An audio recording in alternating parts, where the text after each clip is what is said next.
Welcome to Monster Movie Mondays. Today we explore in the jungles of Skull Island, the home of the eighth wonder of the world, King Kong. Back in 1933, one of our best-known monsters in film was made. Merian C. Cooper directed this classic tale, which brought you a love story, adventure, horror, and fantasy, and the use of stop-motion photography. The film had a special music score composed to accompany it as well. King Kong would open the door to attractions, films, and games, becoming a pop culture icon. Exotic settings in the eyes of moviegoers became a big hit. So Carl Denham takes us on a journey to Skull Island, where natives worship a giant gorilla named Kong. The crew would capture Kong, bring him to New York, but Kong's obsession with Ann Darrow leads to her being kidnapped, taken to the Empire State Building, where Kong eventually meets his demise. Merian Cooper almost had used live Komodo dragons to fight Kong over a miniature set, but used stop-motion animals instead.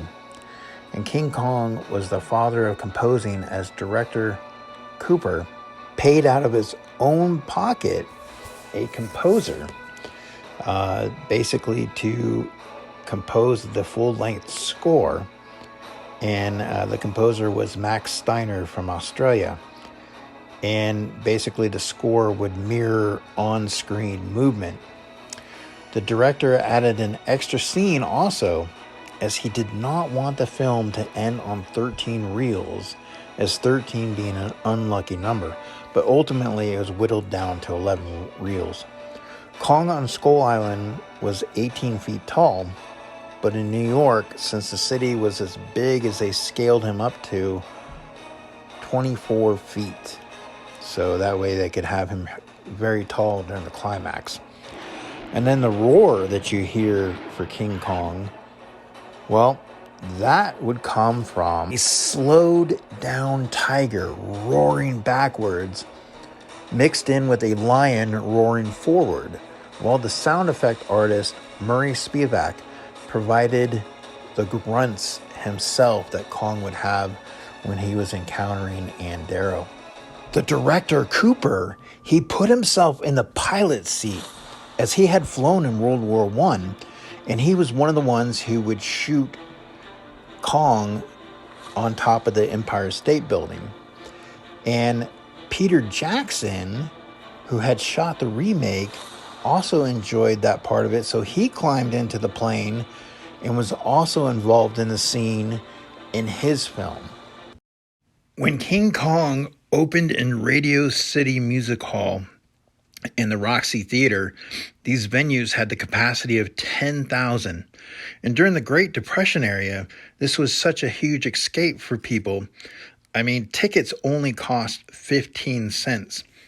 And in the first week, the movie earned $90,000, which for that time was amazing. The Skull Island was created from matted paintings and glass and animal models.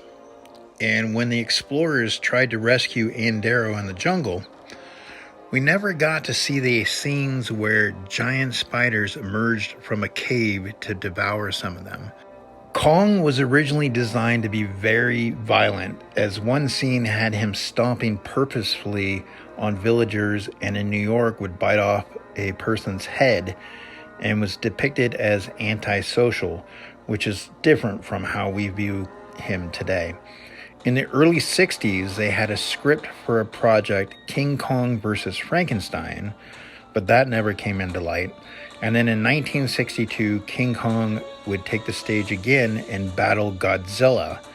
Merian Cooper tried to sue Toho Films, but a deal between them and the rights holders had taken place early during the filming. And so it continued on, obviously, King Kong versus Godzilla. King Kong had plenty of special effects, but a technique of combining live actors with stop motion and rear screen projectors, where an actor would have a translucent screen behind them, and a projector would project footage on the back of the screen. King Kong explores the soul of a monster and his love for Ann Darrow, which brought audiences to scream and cry. King Kong is ageless and has gone on to spawn a legend into today's era, and is known as one of the top films in the American Film Institute. King Kong has influenced our hearts and has given us much to appreciate in today's film industry. The airplane's got it. Oh, no. It wasn't the airplanes. It was beauty killed the beast. Yes, it was beauty that killed the beast. But King Kong will live on in our hearts, and he'll continue to live on in the cinema history, and plenty of future for King Kong, as in 2024 we get a sequel to Godzilla vs. Kong. So looking forward to that.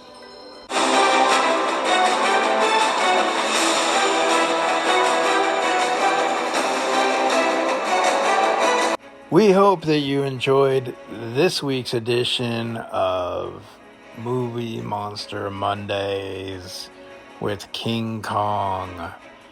And be sure to leave a like. And if you're here for the first time, please subscribe, hit the post notification bell so you can get updates for all our videos. And next Monday, we will continue again with Movie Monster Monday. Thank you so much for watching. I appreciate each and every one of you. Until next time, guys, keep the movie magic alive.